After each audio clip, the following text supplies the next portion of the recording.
Animals, जानवरों में प्रजनन। All animals live on a certain amount of time. हर एक जानवर निश्चित समय तक जीवन जीते हैं। They are capable producing young ones of their own kinds. ये अपनी तरह से बच्चों को पैदा करते हैं। This process is known as reproduction. ये प्रक्रिया जो है वो रिप्रोडक्शन यानी प्रजनन कहलाती है। Reproduction is essential for continuing life circle on the earth. प्रजनन जो है पृथ्वी पर जीवन चक्र के लिए अति आवश्यक है। Animals reproduce in two ways. जानवर दो तरीके से प्रजनन करते हैं। रिप्रोडक्शन एनिमल्स, जानवरों में प्रजनन बाय लेइंग एग्स, अंडे के द्वारा और बच्चों को जन्म देकर। एनिमल्स दैट ले एग्स, जानवर जो अंडे देते हैं। Some animals reproduce by laying eggs, कुछ जानवर जो हैं वो अंडों से पैदा होते हैं। बर्ड्स, पक्षी, एम्फीबियंस, उभयचर, इंसेक्ट्स, कीट पतंगे एंड मोस्ट रेप्टाइल, और ज्यादातर रेंगने वाले एंड एक्वाटिक एनिमल्स, पानी में रहने वाले, ले एग्स, ये अंडे देते हैं। Eggs are laid in a secure palace. अंडे जो है सुरक्षित जगह भी दिए जाते हैं अंडर ए आइडियल कंडीशन। इसके लिए एक आइडियल में आदर्श स्थिति होती है। Egg hatch out into young ones, और अंडों से बच्चे बाहर निकलते हैं। स्ट्रक्चर ऑफ एन एग, अंडे की संरचना। An egg consist a outer cell. आपने देखा वो अंडा हुआ, उसके ऊपर एक हार्ड परत होती है। इट प्रोटेक्ट्स द एग, इसी यही अंडे की रक्षा करती है। The white jelly called aluminium. उसके बाद हार्ड परत के बाद दूसरे नंबर पर व्हाइट जेली होती है, सफेद रंग का भूरा भूरा होता है, उसको हम एल्यूमिन कहते हैं। ये यॉक की रक्षा करता है। एल्यूमिनियम जो होता है उसमें बहुत ज्यादा मात्रा में प्रोटीन होता है। येलो पार्ट जो पीला वाला हिस्सा होता है मध्य में, इसे हम यॉक कहते हैं। इसके अंदर विच इज रिच फैट, जिसके अंदर बहुत ज्यादा मात्रा में चर्बी, विटामिन और खनिज होता है। Yolk contents the embryo, yolk जो है वो एम्ब्रो को रखता है। और एल्ब्यूमेन प्रोटेक्ट्स द एम्ब्रो, और एल्ब्यूमेन जो है वो एम्ब्रो को गिव्स वाटर टू इट, उसे पानी देता है। The embryo develops into a baby और थिक। उसके बाद एम्ब्रो जो है विकसित होकर बच्चे या चूजे के रूप में बाहर आ जाता है। अब आप पिक्चर में देखिए, ये अंडे का जो बाहरी परत है इसको आउटर सेल कहेंगे। सेकंड नंबर पे आपका आता है एल्ब्यूमेन। एल्ब्यूमेन ये भूरा भूरा ये दिख रहा है आपको, ये एल्ब्यूमेन है। तीसरे नंबर पे आपका यॉक आ गया, ये पीला अंडे के अंदर निकलता है, पीला पीला। और चौथे नंबर पे एम्ब्रो है, ये छोटा सा दिख रहा है, ये भ्रूण होता है। यहीं से जो है अंडा तैयार होकर चूजे के रूप में निकलता है।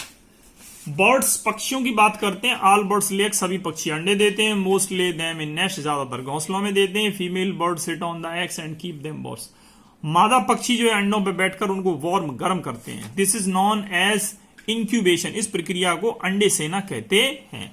After sometimes the egg hatch and the baby birds come out. कुछ समय बाद अंडों से जो है बच्चे बाहर आ जाते हैं। The different stage of development from an embryo matures adult is known as the life cycle. इस तरीके से अलग अलग स्तरों पर जो है, जो एम्ब्रो है वो परिपक्व होते हैं और बड़े होते हैं, जो इनका जीवन चक्र कहलाता है। Baby bird is called a चिक। पक्षियों के जो बच्चे होते हैं उन्हें चिक कहते हैं, चूजे कहते हैं। Parents birds feed and look after the chicks until they can fly and look after themself. इनके माता पिता पक्षियों की उनकी देखरेख तब तक करते हैं जब तक ये उड़ नहीं सकते और अपनी देखरेख नहीं कर सकते। देखिए, मुर्गी ने अंडा दिया, अंडा मुर्गी ने सेहा है, सेने के बाद इससे चूजा निकला है, चूजा जो है बाद में मुर्गी बन जाता है, फिर वो अंडा देता है। इस तरीके से इनका साइकिल चलता रहता है। एम्फीबियंस यानी उभयचर। Frog and toads are among some amphibians. मेढक और टोड जो हैं वो उभयचर हैं। A female frog lays 100 of eggs at a time in a lake और पॉन्ड्स। मादा जो मेढक होती है वो सैकड़ों अंडे जो होती है एक बार में झील या तालाबों में दे देती है। Tadpoles come out of the eggs after hatching. Tadpole जो है अंडों से बाहर निकल आते हैं। They move like fishes in water, ये मछली की तरह पानी में तैरते हैं। Legs are developed after a few weeks. उसके बाद कुछ सप्ताह बाद इनके पैर निकल आते हैं, लेग निकल आते हैं।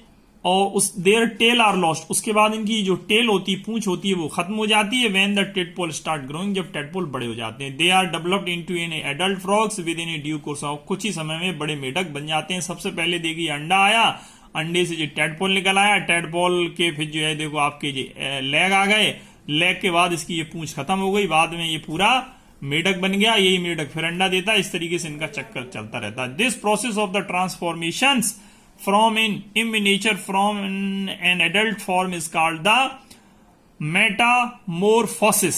इस तरीके से ये जो प्रक्रिया चलती रहती है अपरिपक्वता से बड़े होने को, इसको मेटाफोर्सिस कहते हैं, यानी मेटाफोर्सिस में से रूपांतरण कहते हैं। इंसेक्ट्स में कीट पतंगे, insects like a cockroach and grasshoppers have only 3 stage. कीट पतंगे में कॉकरोच और जो हमारा टिड्डा होता है वो 3 उनके स्तर होते हैं डेवलपमेंट, उनके विकास होने के लिए। एग स्टेज, अंडा वाला स्तर, लार्वा वाला स्तर और बड़े होने का स्तर। Larva of cockroach is known as the nymph. जो कॉकरोच का लार्वा होता है उसे निम्फ कहते हैं। After moulting many times it change into an adult. काफी बदलने के बाद ये बड़े रूप में परिवर्तित हो जाता है। सबसे पहले देखिए एग दिया है, उसके बाद ये निम्फ बन गया है जिसे हम लार्वा कहते हैं इसका, और वही फिर जो है बड़ा होकर ये कॉकरोच बन जाता है। इनकी 3 स्टेज हैं, 1 2 3। Insects like A butterfly and house flies ले egg which have the 4 stage of development. कीट पतंगों में जो हमारी तितली और घरेलू मक्खी है उनकी जो है अंडे देने के जो है 4 स्तर होते हैं। पहले वो अंडा देंगे, फिर लार्वा बनेगा, प्यूपा बनेगा, और उसके बाद वो बड़े हो जाते हैं, एडल्ट स्टेज में आ जाते हैं। The larva of butterfly is called caterpillar. Butterfly का जो लार्वा होता है उसे हम कैटरपिलर कहते हैं। कैटरपिलर का मतलब होता है सूड़ा या इल्ली कहते हैं। इसी तरीके से लार्वा हाउस फ्लाई का होता है, उसको मैगोट कहते हैं, उसको भी वही इल्ली कहते हैं। देखिए सबसे पहले इन्होंने अंडे दिए, अंडे से ये देखिए कैटरपिलर हुआ, कैटरपिलर से प्यूपा बन गया, प्यूपा से तितली बन गई, फिर यही बड़ी तितली होकर ये अंडा देगी, और फिर ये इस तरीके से इनका चक्कर चलता रहता है। Animals that give birth to young ones, जानवर जो अपने बच्चों को जन्म देते हैं।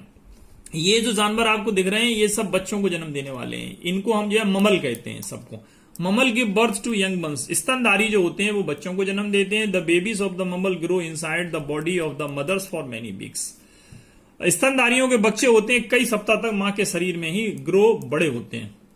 Mammal show the highest parental care of their babies. स्तनधारी जो होते हैं वो अपने बच्चों की सबसे ज्यादा देखरेख करते हैं। The mother feed her babies with her own milk. मां जो होती है वो अपने बच्चे को अपना दूध पिलाती है। She guides them to find food, वह उन्हें सिखाती है कैसे भोजन ढूंढना है। And live on their own, और अपना जीवन बचाए रखना है। She care still they are able to look after themself, वह उनकी तब तक देखरेख करेगी जब तक कि वो खुद अपनी देखरेख नहीं कर सकते। सम एग्जाम्पल, कुछ उदाहरण ऑफ ममल्स के कुछ उदाहरण है स्तनधारियों के। बिल्लियां हैं, कुत्ते हैं, खरगोश हैं, गाय हैं, भैंसे हैं, बकरियां हैं, हाथी हैं, हिप्पोपोटामस हैं, जेब्रा हैं, जिराफ हैं, बंदर, शेर, बाघ, लंगूर इत्यादि हैं। गाय का काफ होता है, हॉर्स का फोल होता है, लायन के बच्चे को कब कहते हैं और वुमेन के बच्चे को बेबी कहते हैं। Human beings are the only mammal which look after not only their children but their grandchildren too. मनुष्य होते हैं जो न के मनुष्य ऐसे स्तनधारी हैं जो न केवल अपने बच्चों की देखरेख करते हैं बल्कि अपने नाती पोतों की भी देखरेख करते हैं। जय हिंद।